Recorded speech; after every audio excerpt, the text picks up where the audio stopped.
Hi friends, இன்றைக்கி நம்ம lemon புதினா ஜூஸ் செய்கிறது எப்படின்னு தான் பார்க்க போகிறோம்.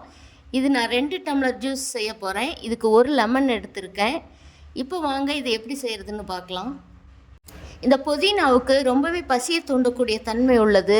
இப்போ பசி எடுக்காமல் இருக்கிறவங்க, அஜீரண கோளாறு உள்ளவங்களாம் இந்த மாதிரி ஜூஸ் போட்டு குடிக்கும் பொழுது அவங்களுக்கு இந்த ஜூஸ் குடித்த ஒரு 10 நிமிஷத்துலேயே நல்ல ஒரு ரிசல்ட் கிடைக்கும். நல்ல பசி எடுக்கும்.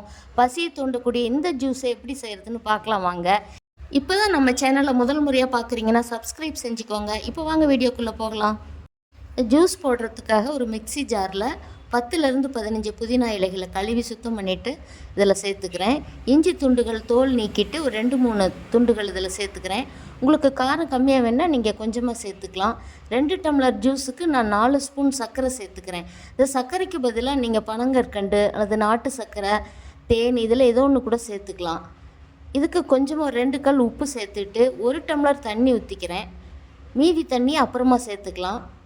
சேர்த்துட்டு இதோடு நம்ம இந்த லெமனை விதைகளை நீக்கிட்டு இதில் இந்த சாறு பிழிஞ்சு எடுத்துக்கலாம்.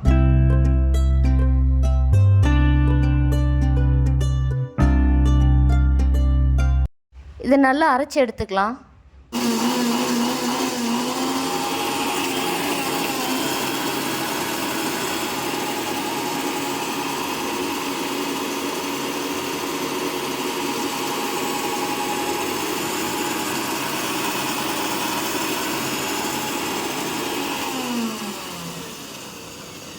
இப்போ இது நல்லா அரைச்சாச்சு.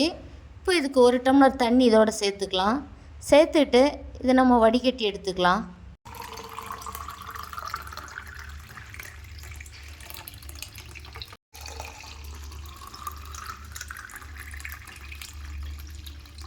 இது அலங்காரத்துக்காக நம்ம இந்த லெமன் ஸ்லைஸை இதில் கட் பண்ணி சேர்த்துக்கலாம். புதினா இலைகள் இதோடு சேர்த்துக்கலாம். சேர்த்துட்டு சர்வ் பண்ணலாம். இந்த மாதிரி நீங்களும் ட்ரை பண்ணி பாருங்கள். ட்ரை பண்ணி பார்த்துட்டு உங்களுடைய கருத்துக்களை கமெண்ட் பாக்ஸில் சொல்லுங்கள். இந்த வீடியோ பிடிச்சிருந்தால் லைக் பண்ணி ஷேர் பண்ணுங்கள், சப்ஸ்கிரைப் பண்ணுங்கள். தேங்க்யூ.